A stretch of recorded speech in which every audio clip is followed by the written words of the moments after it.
Voilà, c'est le matin, plus précisément mercredi matin. La semaine d'entraînement est déjà bien entamée, en tout cas pour moi. Voilà, le corps est un peu fatigué, comme j'ai tendance à dire, c'est normal. Hein. Au milieu de la semaine, il ne faut pas s'attendre à être super frais. Et ce matin, un WOD bien sympa de prévu, c'est le 19.2, un WOD des Open qui a été programmé 2 fois aux Open, une fois en 2016 et une fois en 2019. Et c'est un WOD avec une charge montante au clean. Les reps diminuent mais la charge augmente et à chaque fois en fait vous avez 25 toes to bar, 50 DU et ensuite 15 squats clean à 60 kg, 25 toes to bar, 50 DU, 13, etc. Jusqu'à en fait ça fait 15, 13, 11, 9, 7 et les charges augmentent. Ça va, c'était en LBS, du coup ça faisait 135 LBS, 185, 200, 225, 275 et 315. Je vais un peu arrondir les charges parce que étant donné que je vais charger mes barres moi-même et qu'aux Open en fait on avait le droit à plusieurs barres ou quelqu'un qui nous aide pour charger les barres afin de ne pas perdre trop de temps. Donc je vais un peu, on va dire, des fois scaler les poids négativement et des fois positivement, donc des fois enlever, des fois rajouter afin que ça aille un peu plus vite. Et voilà, pour faire court, je vais en 61 je mettrai 60, 84 je mettrai 85 kg, 102 je mettrai 100 et 124 je mettrai 125 et 143 je laisserai 143 comme c'est la dernière barre. Dans With Training ce matin, ce WOD était prévu mais avec des box jump à la place des toes to bar. À la base je voulais le faire comme ça, mais au final comme j'avais pas trop de motivation, je me suis dit bah écoute, fais-le au toes to bar, comme ça tu pourras te challenger, te comparer à ton temps que tu as fait aux Open en 2016 et en 2019.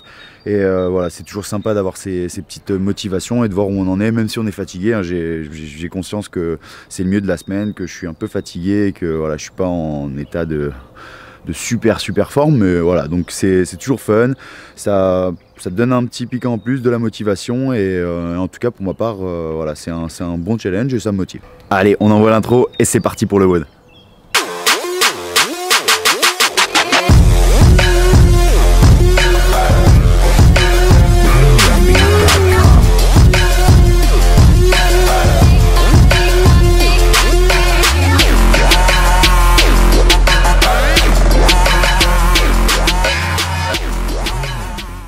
Mais comme tous les matins, la première chose que je fais, ma routine, c'est de faire un go WOD.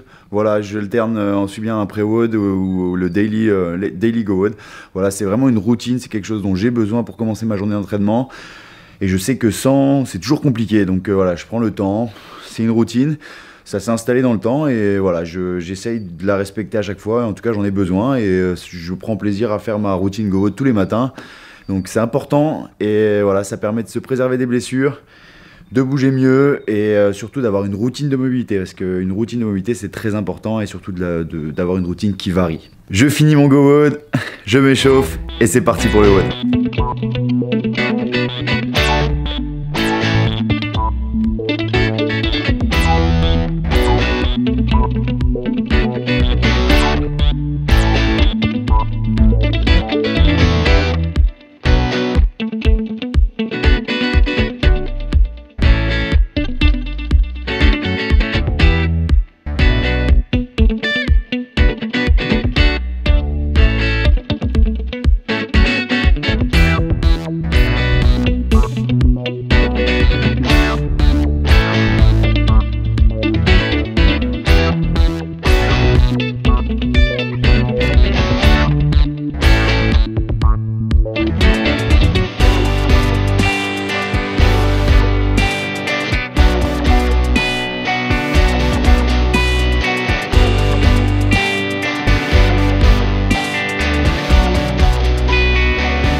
Bon, première chose, désolé, la caméra a un peu tourné au fil du WOD, comme elle est posée sur quelque chose de pas très stable. Je saurai pour la suite. Et du coup, à chaque fois, ça tourne un petit peu, donc à la fin, vous êtes complètement décalé et vous n'avez pas tout mon squatline de face, donc désolé. Et prochaine fois, j'essaierai de bloquer un peu mieux la caméra. Voilà, le WOD est terminé. Bon, comme je m'y attendais, ça a piqué très fort. Ouais, je suis parti en plus un poil doucement, donc quand on part encore doucement, c'est encore plus dur parce qu'à la fin, du coup, on doit accélérer. Donc voilà, je suis parti doucement parce que je savais que, honnêtement, ce matin, je me suis levé, j'étais mort. Et lundi, mardi, je me suis très bien entraîné, donc ce qui signifie que je suis très courbaturé, comme tout le monde. Et donc voilà, des douleurs un peu partout dans le corps, etc., hein, comme n'importe qui. Mais c'est aussi pour vous montrer voilà, la différence entre un WOD qu'on va peut-être faire, si je le prends un peu reposé, etc., bah ouais, je vais faire 17 minutes. Un peu reposé, avec quelqu'un qui me charge la barre, 17 minutes. Étant donné que mon record en 2019, quand j'ai fait 19.2, j'ai fait 18-10, quelque chose comme ça, 18 minutes 10. Et je l'ai refait au cours de l'année là, et du coup j'ai fait 17-20, je crois, quelque chose comme ça. Donc voilà, je sais très bien que si je le fais un peu plus reposé, bah oui, c'est sûr que je serai meilleur. Mais en compétition, vous n'êtes pas forcément tout le temps frais, donc il faut savoir aussi WODer et savoir comment réagir, comment s'acclimater en quelque sorte à son corps lorsqu'il est fatigué, lorsqu'il n'a pas les mêmes ressources que d'habitude. C'est tout aussi important que de savoir WODer en étant très frais. Parce que là, par exemple, après les tours des 13, wow, mon corps, je me dis, wow, qu'est-ce qui se... Je suis à 2000 et tout, j'ai le cœur à 2000, j'arrive pas à respirer, etc. Mais non, bah, ok, calme-toi, prends ta barre, voilà, t'es fatigué, on le sait, il n'y a pas besoin d'en faire des tonnes, continue à bouger, bouge intelligemment. Et voilà, c'est tout aussi important que de savoir WODer en étant très frais. Parce que voilà, tout le monde peut être très bon en étant frais, reposé, etc. Oui, d'accord, ça c'est la plupart des gens savent le faire. Mais savoir WODer comment, quand tu es mort, quand tu n'as pas envie, quand tu es un peu courbaturé de partout, comme moi là en l'occurrence pour moi. Et voilà, c'est tout aussi important, je dirais même encore plus important. Voilà, c'est aussi pour vous montrer l'envers du décor que c'est pas tous les jours des PR, etc. Là voilà, je fais un peu moins de 20 minutes, time cap étant de 20 minutes, voilà, c'était honnêtement dans ma tête, je savais très bien que mon objectif c'était, allez, si je m'approchais de 19-30, j'étais très content. Et en étant plus comme je chargeais la barre, et étant donné que je chargeais la barre, ça crève bien, mais voilà, je suis content, je l'ai fait, c'était prévu dans ma programmation le matin, donc je l'ai fait comme c'était prévu, c'est une petite victoire en soi, il n'y a pas de besoin de faire des PR à chaque fois, etc. L'important c'est de faire, et l'important c'est des petites progressions, et voilà, en étant fatigué, faire le temps que j'ai fait, et ben pour moi c'est aussi un PR. Donc je suis très content avec ça, surtout comme je l'ai dit, j'ai chargé moi-même la barre, j'étais tout seul. Donc je suis content. Et c'est aussi pour vous dire qu'il faut savoir des fois relativiser et savoir aussi se mettre tout dans le même contexte de l'état de forme, hein. C'est pas parce que vous n'allez pas faire de PR ou faire de WOD de fou pendant 2-3 semaines que vous êtes en méforme ou que vous n'êtes pas sur une ligne de progression. Des fois il suffit juste de prendre un peu de repos pour se rendre compte de cette progression. Et moi en l'occurrence je sais très bien que demain c'est journée de repos et que vendredi voilà, je vais être en forme parce que voilà, j'aurai récupéré et que mon corps se sera acclimaté. Donc relativisez, ne remettez pas tout en question dès que quelque chose ne va pas. Ou parce que simplement votre corps est intelligent, votre corps vous envoie les bons signaux, et des fois il faut accepter d'être fatigué, de WODer fatigué. Dernière chose, trouvez la motivation là où vous pouvez la trouver. Moi je m'aide d'absolument tout, je fonctionne comme ça, c'est pas forcément la meilleure des façons, mais au début de ma carrière je m'énervais dans le mauvais sens du terme, avant les WOD ou pendant les WOD, quand je voulais passer une grosse barre et tout, je mettais l'énervement, ouais, je m'énervais et tout, ça sert à rien. Un énervement mis entre guillemets pas de la bonne façon, ça sert à rien. Un énervement mis sur des bonnes intentions, ça va servir à quelque chose. C'est très important. C'est pour ça que je dis toujours énerve-toi, mais dans le bon sens du terme, avec les bonnes intentions. Donc énervez-vous. Moi je sais que des fois avant une grosse barre, ouais, je vais m'énerver, je vais penser à des choses qui vont me motiver, m'énerver dans le bon sens du terme. C'est un énervement, pas dans le mauvais sens, c'est dans le bon sens du terme. Et surtout cet énervement, je vais le mettre au service de bonnes intentions, c'est-à-dire être placé sur le premier tirage, garder la barre proche de moi, penser à cette trajectoire vers le haut, etc., verrouiller fort, être gainé à la réception. Voilà, je vais la mettre au service de ces bonnes intentions. Mais un énervement pour un énervement, ça ne sert à rien. Ça fait beau, ça fait bien, vous vous claquez la tête, vous êtes énervé, vous montrez à tout le monde que vous avez soulevé une grosse barre. C'est bien, mais si vous failez après, ça sert à rien. Donc, mettez un énervement avec des bonnes intentions. En tout cas, moi, je dis pas que c'est la science infuse. Il y a d'autres personnes qui peuvent avoir des bonnes techniques et des techniques différentes, mais en tout cas, moi, c'est mon expérience personnelle. Et voilà, donc après, voilà, tout ce que je dis toujours, c'est à remettre dans un contexte de... C'est mon expérience et c'est valable, en tout cas pour moi et peut-être pour d'autres personnes, mais c'est pas une science infuse. Donc si vous avez d'autres façons et que ça marche, gardez-les. Ne remettez pas tout en question. Je me sers également d'autres choses, comme par exemple, moi ça peut être tout, hein, pas croire, hein, même sur les réseaux, des petits commentaires par-ci par-là de gens que je connais pas, et ben je garde tout ça, j'ai une petite boîte, hein, ce que je dis toujours, la petite boîte à motivation, et quand quelqu'un croit pas en moi, quand quelqu'un fait des mauvais commentaires, des mauvais trucs, etc. par rapport à moi, ou par rapport à mes performances, ou remet en doute, ça peut être plein de choses, hein. Mais voilà, je mets tout ça dans une petite boîte, au coin de ma tête, et quand j'ai besoin de motivation, pouf, j'ouvre la boîte, et là, ça marche très fort la motivation. Donc voilà, je mets tout, hein, ça peut être quelqu'un qui croit pas en moi, un sponsor, ou etc. Je sais pas, hein, là c'est pas le cas pour un sponsor, mais je dis, vous pouvez vous servir d'absolument tout, mais dès que quelqu'un ne croit pas en vous, remerciez cette personne. Remerciez cette personne de ne pas croire en vous parce qu'elle vous rend un service, elle vous donne la force et la motivation nécessaire d'accomplir des choses que vous ne pouvez pas faire avant. Donc, quand on ne croit pas en vous, d'accord, pas de souci. Dis à la personne, ma revanche, ce sera de te prouver. Donc, tu gardes tout ça en tête, tout ce qu'elle t'a dit et tout ce qu'elle t'a pas dit. Tu mets tout ça dans cette petite boîte et quand tu as besoin de motivation, tu ouvres cette petite boîte et après tu diras merci à cette personne parce qu'elle t'a donné la force de faire des choses que tu ne te pensais pas capable. Et moi, voilà, ça peut être tout et n'importe quoi. Ça peut être... je vais donner l'exemple à la con, mais un texte sur une vignette YouTube. Voilà, il y a certaines vignettes YouTube de certaines personnes avec un texte un peu provoquant pour, je sais pas comment dire ça, mais voilà, hop, je vois ça, on me l'envoie ou je le vois, et ben je garde ça dans une petite boîte à motivation et je peux vous garantir que je dis merci à ces personnes de croire que quand quelqu'un croit que je suis fini, ou croit que c'est ma dernière année, ou pense que voilà, Willy, non, mais de toute façon, c'est bon, il a fait ce qu'il avait à faire, du coup, l'an prochain, voilà, je vais être ci, je vais être ça. Merci beaucoup de penser ça. C'est le meilleur des services. Des fois, quand j'ai pas de motivation, je pense à vous, et la motivation, elle revient très, très, très, très vite. Donc voilà, servez-vous d'absolument tout, et dites merci aux gens qui ne croient pas en vous. En tout cas, voilà, moi, c'est le conseil que je peux vous donner. Ne vous lamentez pas sur votre sort. Tout est possible avec une bonne dose de motivation, de détermination. Jamais rien lâcher.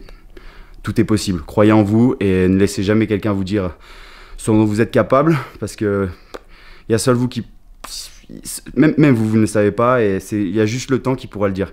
Et le temps et vos actes. J'espère que cette petite vidéo vous a encore plu et que voilà, comme je vous ai dit, je vous ai promis de vous montrer l'envers du décor, pas que les bons moments. Voilà, moi ce matin c'était un bon moment, mais sur le coup pas un bon moment parce que voilà, j'ai subi le WOD. Mais ça fait partie du jeu, des fois on subit, des fois on subit pas et pour ce coup j'ai subi. Mais en tout cas, je sais que je progresse. Allez, à la prochaine, on se retrouve très rapidement pour une autre vidéo. Entraînez-vous chez vous, gardez le courage, la motivation, etc. Et continuez à bouger avec ce que vous avez. Et voilà, je sais que je vois plein de monde bouger par l'intermédiaire surtout de Wiz Training aussi. Et c'est génial ce que vous faites, continuez. Je vais continuer à vous proposer quelques petits WOD et bon courage à tous. Certains m'ont demandé, voilà la petite histoire derrière ces images. C'est parce qu'avant c'était la salle de musculation de mon père, je l'ai déjà dit, et voilà, il avait accroché des images de culturistes qu'il aimait bien parce que voilà, il faisait beaucoup de musculation, de bodybuilding, etc. Et c'est quelque chose qu'il a toujours aimé. Et après sa carrière de footballeur, donc voilà, il avait collé ça et il y en a certaines qui partent pas. Je dois essayer de refaire la salle très prochainement, mais pour le moment, j'ai pas trop le temps ni l'accès à des matériaux pour le faire. Je l'aurais bien fait, mais tout est fermé. Donc, il faut commander. Et quand j'ai essayé de commander, ça prend du temps. donc voilà, c'est la petite histoire derrière ces affiches.